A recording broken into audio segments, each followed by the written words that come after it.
Doutor Estranho no Multiverso da Loucura saiu com Illuminati, com versões alternativas e mais um multiverso de possibilidades pro futuro da Marvel. Tem muita coisa pra gente conversar aqui, sinceramente, com spoilers. Olá, como vai? Tudo bem? Eu sou o Miguel Loquia, seja muito bem-vindo a esse vídeo onde nós vamos desmontar o filme Doutor Estranho 2 Multiverso da Loucura para pegarmos as referências, os detalhes, os significados e mais desvendar o que possivelmente está por vir. Quem acompanha o canal aqui sabe que eu costumo fazer vídeos desmontando os episódios das séries do Disney Plus da Marvel Studios, porém é a primeira vez que eu faço um vídeo desmontando um filme. Já fiz até vídeo desmontando trailers, mas filme é inédito. Então eu conto muito com a sua opinião, me dizendo o que você acha desse vídeo aqui, até porque, como o filme acabou de estrear, nós não temos as imagens do filme inteiro aqui para poder ilustrar o vídeo. Então esse vídeo aqui, essa produção, esse roteiro, é todo baseado, ó, nas minhas anotações aqui, ó. Tudo anotado aqui, ó, tá vendo? Parece o barulhinho da vinheta da Marvel, ó. E em muitas referências dos quadrinhos. Se você é novo no canal, já te peço para se inscrever, porque já saíram vídeos da minha análise sem spoilers, falando o que eu achei do filme de forma geral, e também falando sobre o final do filme, explicando possibilidades para o futuro, além das cenas pós-créditos também. Isso aí eu deixei de fora desse vídeo aqui, porque senão ele ia ficar gigantesco. Esse filme começa com a perseguição do Doutor Estranho Defensor e da América Chaves. Eles estão indo em busca do livro dos Vichante. E uma coisa que eu reparei é que o Doutor Estranho Defensor é bem parecido com o Doutor Estranho ali na época de Guerra Infinita. Aquele Doutor Estranho que falou pro Tony Stark que não hesitaria em sacrificar ele e o Peter Parker pelo bem do universo. Então olha só que interessante, é como se as experiências que o nosso Doutor Estranho passou em Guerra Infinita e em Vingadores Ultimato, assistindo o sacrifício do Tony Stark e depois até em Homem-Aranha Sem Volta para Casa, percebendo o sacrifício que o Homem-Aranha fez, tudo aquilo moldou o nosso Doutor Estranho de certa forma, tornando ele mais humilde talvez, e até mais crente nos super-heróis, nas outras pessoas. Então ter convivido com o Tony Stark e com o Homem-Aranha foi crucial para o nosso Doutor Estranho confiar na América Chaves no final do filme. Então nós temos a luta do Doutor Estranho e do Wong contra o Gargantos, que é incrível aquela luta. Nossa, o Doutor Estranho usa uns feitiços ali que são inéditos, chega a invocar umas mãos grandonas e tal, enquanto o Wong usa uns feitiços misturados com técnicas de luta de monges, que torna as técnicas de feitiçaria deles tão diferentes que faz pensar que eles vêm de escolas de feitiçaria totalmente diferentes. E também deixa claro pra mim ali como o Doutor Estranho é superior em poder ao Wong e a quase todos os feiticeiros, porque ele parece ter poderes quase ilimitados. Na hora que ele vai controlar até o corpo do Doutor Estranho Defensor, para enterrar o corpo do Doutor Estranho Defensor mesmo, ele usa um feitiço que é quase como se fosse telecinese, né? Levita o corpo e coloca no negócio, então é como se o Doutor Estranho conseguisse simular qualquer superpoder. Ele tem poderes ilimitados, é isso, basicamente isso. O que vai limitar o Doutor Estranho é só a vontade do roteirista e a vontade do filme. É isso. As primeiras ceninhas do Doutor Estranho e do Wong conversando com a América Chaves achei sensacionais. A Xochitl Gomes já demonstra como ela é carismática ali mesmo, sem entender o que é o Homem-Aranha, só pelo nome Homem-Aranha, achando ele estranho pra caramba, e já nos dá a ideia do evento que foi Homem-Aranha Sem Volta pra Casa no UCM. Foi um baita evento, todo mundo sabe o que aconteceu, só não lembra quem é Peter Parker mesmo. Então o Doutor Estranho deve se lembrar que ajudou o Homem-Aranha, que fez coisas no multiverso, só não deve se lembrar de fato da identidade secreta do Homem-Aranha. Também rola aquela explicação, né, dos sonhos, que o Doutor Estranho sonhava com o que rolava com o Doutor Estranho Defensor, e a América Chaves diz que não era só sonho, porque sonhos são portais para o multiverso. Essa declaração aí, bom, também é uma coisa que é utilizada para Wanda, né, porque a Wanda sonhava sonhava com os filhos e isso também servia para ser uma janela para o multiverso. É uma ferramenta que é usada para esse filme, para simplificar muitas coisas. Eles sonhavam com outras realidades, aí pronto, já explica muitas coisas. Eles sabem o que está acontecendo em outra realidade assim, mas também é muito comprometedor. Porque imagina só, em outros filmes da Marvel, toda vez que a gente vê um personagem sonhando, agora a gente vai pensar, eles estão vendo outro multiverso agora. Imagina que comprometedor isso. E agora você imagina quantos filmes, quantas histórias usam o elemento de pessoas sonhando. Tem muitos filmes, muitas histórias que vão querer usar isso. Um personagem sonhou, um personagem teve um pesadelo, e agora dentro da Marvel tá estabelecido que isso é multiverso agora. Não é muito grande essa afirmação? E isso me deixou meio pensando, será que é algo pensado dentro da Marvel? Será que isso aí é algo que estão planejando pro futuro? Vão usar esse lance de sonhos para mais projetos por vir aí? Mais crossovers multiversais acontecendo? Eu comentei bastante sobre isso no meu vídeo falando sobre as cenas pós-créditos, onde a Cleia mencionou as incursões e tudo mais. Então acho que não vale a pena me repetir aqui, mas fica a observação. E como eu falei do sonho da Wanda, o teminha de WandaVision toca enquanto ela tá sonhando com os filhos. E esse foi um detalhezinho assim de arrepiar. Eu acho que é o primeiro momento que nós vemos uma série do Disney Plus fazendo um crossover direto pros cinemas. Literalmente, se uma pessoa não assistiu a série WandaVision no Disney Plus, ela não vai entender alguns beats desse filme. Daí existe todo o argumento da Wanda dizendo que ela não foi pessoalmente atrás da América Chaves porque ela estava sendo razoável e estava mandando os demônios. E depois que a gente termina o filme, a gente se dá conta que realmente, né? Os demônios eram muito mais suaves do que a Wanda incorporar um corpo de uma variante dela e ir atrás da América Chaves, porque que caos foi aquilo. Mas enfim, a Feiticeira Escarlate foi invadir o Kamar-Taj. Nossa, que cena! Eu já pensei a hora que eu tava assistindo aquilo ali que foi absurdo. Isso aqui é diferente, né? Mas não. Esse filme foi bastante criativo com todas as cenas de ação. Eu diria que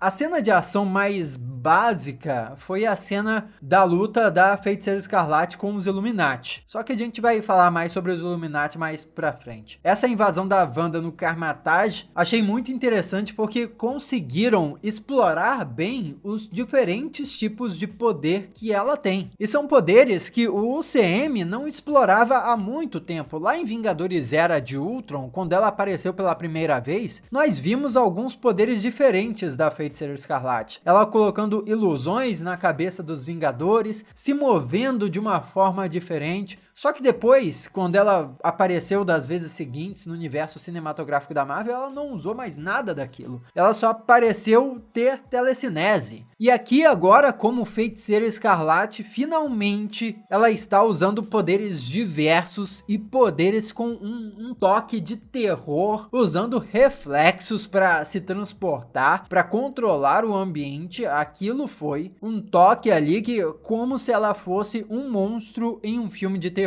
A Wanda Maximoff virou uma assombração, é isso. O Doutor Estranho e a América Chaves fogem para aquela realidade utópica, né? E ali naquela realidade utópica, dá pra sentir demais um toquezinho de Rick and Morty, hein? Quem acompanha aí o Rick and Morty? E por que dá pra sentir esse toque? Porque um dos roteiristas de Doutor Estranho é roteirista de Rick and Morty também. Então o lance deles atravessarem a rua com um sinal na cor diferente, o lance da pizza ser uma bola, isso é muito Rick and Morty. E aí eles passam por uma máquina que mostra a memória deles, também é uma ideia muito maluca que a gente veria em um episódio de Rick and Morty. E as memórias que eles veem também são muito significativas, porque o Doutor Estranho vê uma memória dele jantando com a Christine, que é uma cena que nós só tínhamos visto antes em um What If.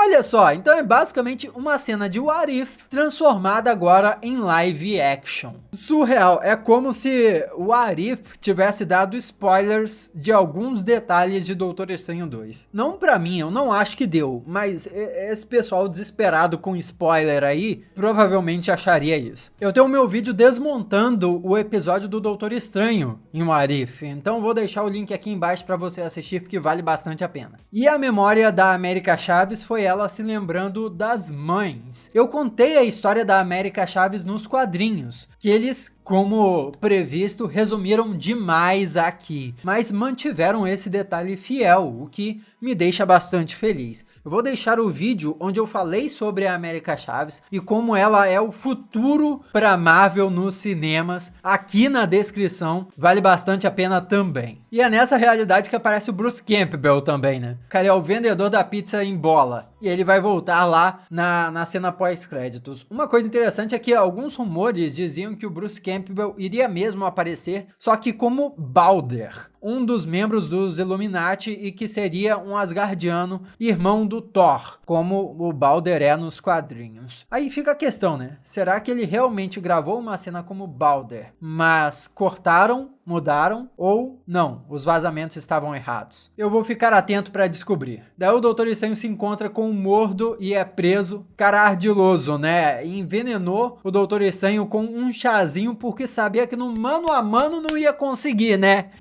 Amarelou. E enquanto estava na cela, a relação do Doutor Estranho com a Christine é explorada um pouco mais. Tem alguns detalhes nessa cena que eu achei bem interessante. Por exemplo, a Christine explicou pro Doutor Estranho que o universo do qual o Doutor Estranho vem, ela classifica como universo 616, ou seja, o nosso universo principal, que foi chamado em Loki. Aliás, nosso universo principal não. O universo principal dos filmes da Marvel, que nós acompanhamos até agora. A Christine chama de universo 616. Na série Loki, esse universo foi chamado de Linha do Tempo Sagrada. E uma coisa engraçada é que nos quadrinhos, o universo principal, onde as histórias se passam, também é 616. Então, peraí, você pode se perguntar. Quer dizer que existem dois universos 616? Existe o 616 dos cinemas e um 616 dos quadrinhos? A resposta é sim. E isso tem a ver com algo que eu expliquei no meu vídeo desmontando o Loki. Eu falei isso lá e um monte de gente falou que eu tava maluco, mas olha aí, tá aí, olha, as coisas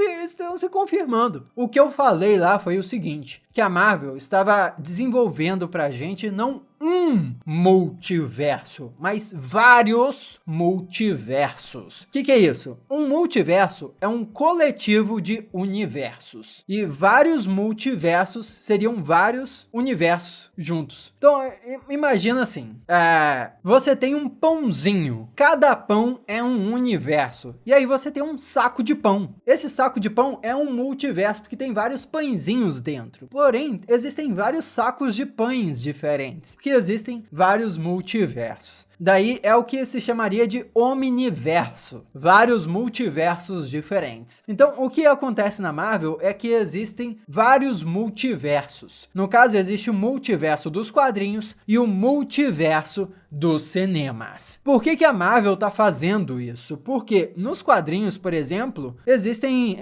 acontecimentos onde o multiverso é destruído. O multiverso, às vezes, é reconstruído e várias coisas assim. Então, se algo assim acontecesse no multiverso que envolvesse os cinemas, bom, o universo dos cinemas teria que ser destruído também, simplesmente não funcionaria. Então é melhor construírem dois multiversos diferentes. E é isso que estão fazendo mesmo. Comenta aqui o que você acha disso, se entendeu, se tem dúvida, se faz sentido o que eu tô falando pra você. Daí então nós temos a história do Supremo Doutor Estranho. O Doutor Estranho perfeito, né, que salvou o mundo, tinha uma estátua, tava estudando outros universos, né, Doutor Estranho perfeito? Essa história de um perfeitinho, que faz tudo certinho, nunca dá certo, né? Sempre tem alguma coisa fedida por trás. E essa história do Supremo Doutor Estranho ter estudado o multiverso e sem querer causou uma incursão e destruiu um universo inteiro, por si só, isso já é uma referência ao What If também. No caso, em What If, não foi o Supremo Doutor Estranho, mas sim o Doutor Estranho Supremo. Ele destruiu o próprio universo quando ele tentou alterar um ponto fixo no tempo. Olha só que engraçado, o nome dos dois personagens é similar, porém fora de ordem. E o que eles fizeram também é similar, só que fora de ordem.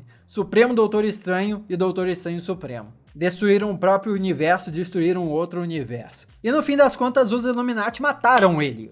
Cruel pra caramba, né? Dá pra ver que os Illuminati não são exatamente os Vingadores, porque os Vingadores provavelmente seguiriam por um caminho mais de conter o Doutor Estranho, não de matar ele. Porém, dá pra se pensar que essa atitude é condizente com os Illuminati dos quadrinhos. Os Illuminati dos quadrinhos, de fato, eles tomariam atitudes mais definitivas. Eu acho que eu vou fazer um vídeo explicando melhor esses membros dos Illuminati do filme e qual é a deles, por que os Illuminati são importantes e tudo mais. Então se inscreve no canal para não perder quando esse vídeo sair. Porém, eles dizem que usam o livro dos Vishanti para derrotar o Thanos, o que já é uma baita revelação e se conecta com a conversa que o Doutor Estranho teve com um carinha lá durante o casamento da Doutora Christine. Não, contrário do que o Doutor Estranho achava, não tinha só uma forma de derrotar o Thanos. Tinha mais de uma. E esse foi outro tapa na cara da arrogância do nosso Doutor Estranho. Ele achava que estava certo, não, só tinha uma forma mesmo. Mas não tinha só uma forma. Olha o livro dos Vishanti lá, que ele achava que era só lenda, mas o Wong sabia que era verdade. Pô, o Wong sabia da existência desse livro, o Wong conseguiria derrotar o Thanos de uma outra forma. Olha só, olha a ideia, olha a realização que o Doutor Estranho teve naquele momento. Putz, o Wong sabia do livro dos Vishanti, o Wong poderia ter derrotado o Thanos de uma forma diferente. Viu só que surreal? Foi um momento que o Doutor Estranho se deu conta que ele não é essa parada toda, não é o rei da cocada preta, não. E aí você pensa, pô, o Doutor Estranho não viu o futuro? Por que ele não viu a possibilidade de derrotar o Thanos com o livro dos Vishanti? Bom, isso porque ele viu só 14 milhões e 600 e poucos lá futuros. E vamos pensar aqui, quantas possibilidades de futuro existem? Possibilidades infinitas. Então 14 milhões perto de infinito é nada. Qualquer número perto de infinito é nada. Então pode ser que dessas 14 milhões de possibilidades que o Doutor Estranho viu, ter deixado o Thanos estalar o dedo fosse a única possibilidade. Porém, definitivamente, não era a única possibilidade num infinito de possibilidades. Comenta aqui já o que você acha disso. E daí tem os bots, né? Os bots lá que são os seguranças dos Illuminati. Quando saiu o trailer e apareceu aqueles bots, uma das primeiras coisas que eu comentei aqui foi: vai ter uma versão de Homem de Ferro aí, ou pelo menos uma versão de Ultron aparecendo para explicar ou justificar esses bots. Porém, isso não apareceu. Mas existe sim um Ultron nesse universo. Existe um momento que os bots mencionam o nome Ultron. Só que fica em aberto mesmo, não é explicado o que rolou. Provavelmente, nesse universo, o Ultron deu certo e virou mesmo um escudo de proteção, uma armadura em volta do mundo. Já que essa realidade é tipo utópica, né? E já que estamos falando dos Illuminati, vamos falar sobre os membros dos Illuminati, né? A Capitã Carter, para começo de conversa. Uma das coisas que deu para reparar ali é que ela usa um jetpack nas costas, né? Aquela mochilinha a jato. De onde vem aquela tecnologia? Primeiro, eles estão ali no Instituto Baxter, ou trabalham em conjunto com o Instituto Baxter, porque a Christine falou que ela trabalha para o Instituto Baxter, que tem a ver com o Quarteto Fantástico, de onde vem o Reed Richards, o Senhor Fantástico. Então pode ser que aquela mochilinha ali seja a tecnologia do Senhor Fantástico. Pô, talvez nesse universo tenha sido o próprio Reed Richards quem desenvolveu o Ultron, e por isso até o Ultron tenha sido bem sucedido nesse universo, porque o Reed Richards é genial e conseguiu executar algo que o Tony Stark não conseguiu. Pô, já pensou? Seria uma baita reviravolta.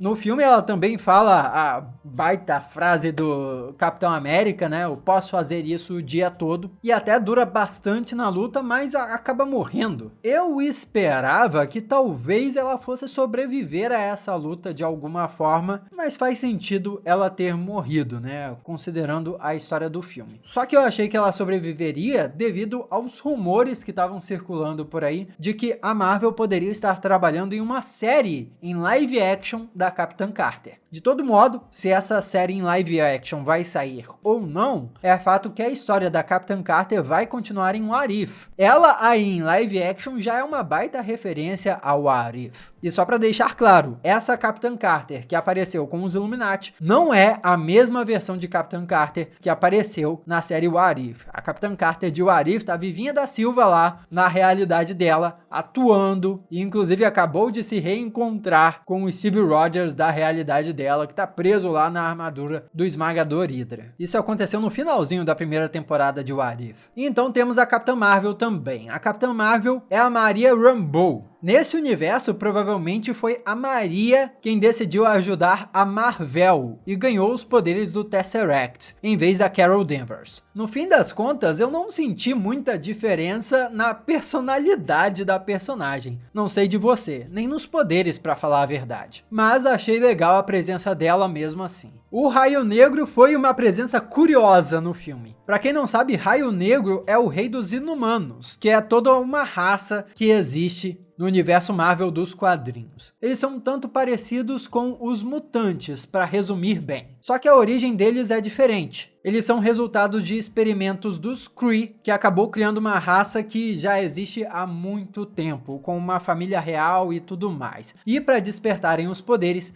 eles precisam passar por um processo que envolve uma névoa de terrígeno. O Raio Negro é aquilo lá. Ele tem uma voz devastadora e por isso fica sempre em silêncio. Ele é muito marrento por isso. A Marvel tentou fazer uma série dos Inumanos, só que foi horrível. A pior série que a Marvel já fez. Só que vale lembrar que foi uma série da Marvel Television, não uma série da Marvel Studios. Essa aqui é a primeira vez que nós vemos o Raio Negro feito pela Marvel Studios. E é uma surpresa porque a gente não esperava que a Marvel Studios fosse introduzir os Inumanos agora ao universo cinematográfico da Marvel. Mesmo com a Miss Marvel chegando aí. Por quê? A Miss Marvel é uma inumana. Apesar dela viver na Terra e não, vamos dizer assim, não ser uma súdita da família real dos Inumanos. Se a Marvel vai introduzir os Inumanos no universo principal, no universo 616 dos cinemas, eu não sei, mas foi legal ver o Raio Negro em Doutor Estranho no Multiverso da Loucura. Em relação aos poderes dele, como os poderes foram representados, eu na verdade achei um pouco paia, assim. Que ele falou: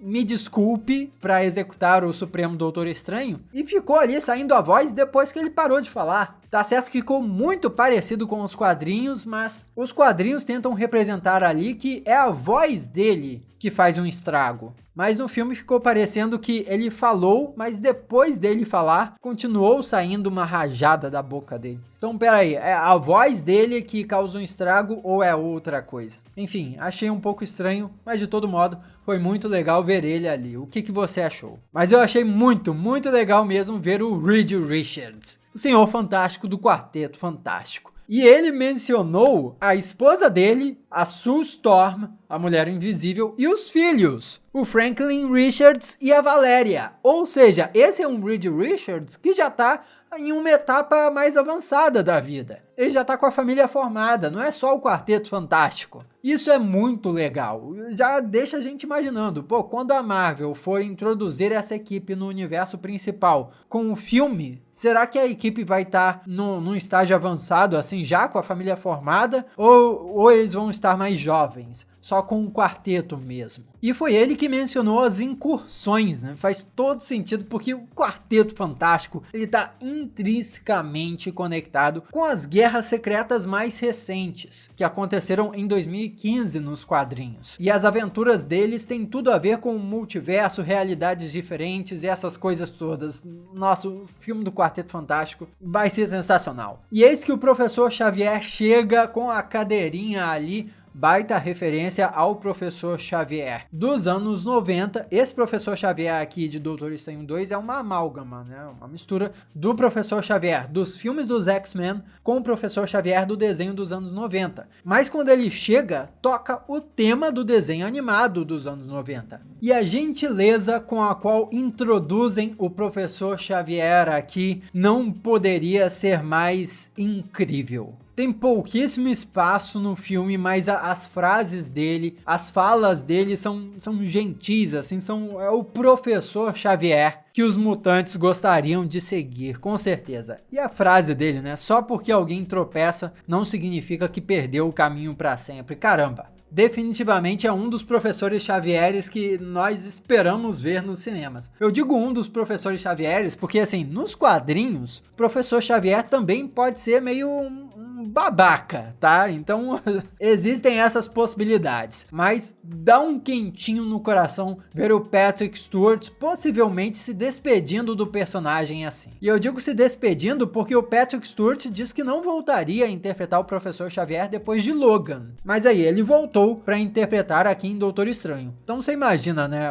Esse retorno tinha que significar muito para ele aceitar o papel. Rola a perseguição da Feiticeira Escarlate pelo Doutor Estranho ali na base dos Illuminati, que também é um outro momento de terror inacreditável, outra cena de filme de monstro, sabe? Feiticeira Escarlate sendo um monstro atrás dos heróis, e o Doutor Estranho com a Christine são jogados para aquela realidade do Doutor Estranho Sinistro, onde nós temos uma das lutas mais épicas, que é a luta com notas musicais entre o Doutor Estranho principal com o Doutor Estranho Sinistro. É um outro momento, um outro detalhe, onde você pensa, pô, vamos ter outra luta basicona entre dois seres com superpoderes, mas não, pensaram em ser criativos. Por isso que eu falo que a luta mais padrão que nós tivemos foi a luta da Feiticeira Escarlate com os membros dos Illuminati. A Feiticeira Escarlate contra a Capitã Marvel foi, pô, energia pra lá, energia pra cá, é isso. Feiticeira Escarlate contra a Capitã Carter, pô, é isso, joga escudo, joga energia,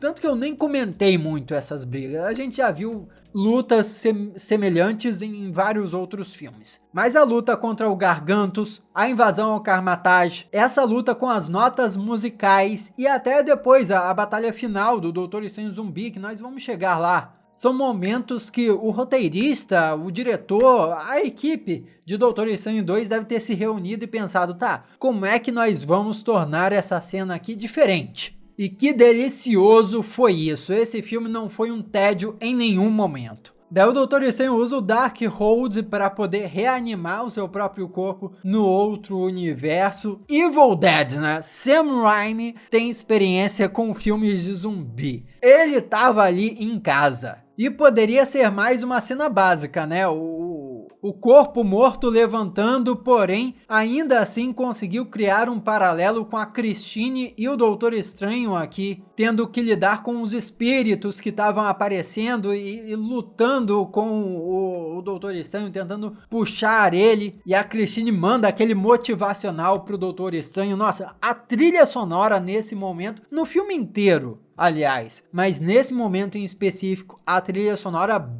brilha, puxa aquela emoção lá do estômago, cara, e te carrega pro ápice desse filme aqui, que poderia ser uma batalha final nível fogos de artifício, assim, estaria beleza. Poderia ser aquela batalha, nossa, magia pra cá, magia pra lá e ok. Mas não é simplesmente isso. Tem sim uma troca de porrada, uma troca de feitiço, mas ela nem é tão longa assim. A batalha final se resolve até rápido, porque a Wanda é presa, tempo suficiente para o Doutor Estranho dar um motivacional na América Chaves, e a América Chaves dar uns soquinhos na Feiticeira Escarlate e abrir um portal para ela ver os filhos, e os filhos verem ela. Nesse momento, o filme fechou várias coisas, né? A América Chaves, que não confiava em si mesmo, passa a confiar, então fecha um arco ali para a personagem dela. Pro Doutor Estranho ali também fecha um arco para ele dá mais um passo na jornada dele encontrar um pouco mais de humildade. E até a Feiticeira Escarlate também, ela entende que aparentemente nada justifica sofrimento, né? Nem o que ela passou, nem o que ela faz os outros passarem. Apesar de que ela estava sendo vítima nisso tudo, vítima do Darkhold, que é o grande vilão dessa história toda. Por isso que ela destruiu o Darkhold e venceu o vilão. No fim das contas, foi a Feiticeira Escarlate que destruiu o grande vilão do filme. Uma coisa que eu me questionei foi, o Visão não apareceu na realidade da outra Wanda, que tinha os filhos. Então, cadê o pai daquelas crianças? E quem é o pai daquelas crianças? Será que elas não têm pai? Será que aquela Wanda criou aqueles filhos também com o poder dela? E outra coisa, os Illuminati pareceram não se preocupar tanto com aquela Wanda lá, a Wanda da realidade deles. O que me faz pensar que talvez aquela Wanda não fosse tão poderosa quanto a Feiticeira Escarlate do universo 616. Talvez a Wanda, que tinha filhos, não tivesse descoberto que era a Feiticeira Escarlate ainda. E ainda fosse só a Wanda padrão dos filmes anteriores. Mas aí depois de ter sido incorporada pela Feiticeira Escarlate, ela pôde ter entrado um pouco na mente ou entendido a mente da Feiticeira Escarlate e por isso ela foi compreensiva com a Feiticeira Escarlate ali no final. Foi isso que eu interpretei pelo menos. No fim das contas, a feiticeira fica para trás no templo que demole, mas eu converso melhor sobre as possibilidades disso no meu vídeo sobre o que pode vir no futuro. Vou deixar o link aqui embaixo, se o vídeo já tiver saído. E de volta ao Kamar-Taj, a América Chaves fica treinando lá e é muito legal ver que o Doutor Estranho se curva pro Wong. Mais um passinho dele em direção à humildade. Como eu disse, né?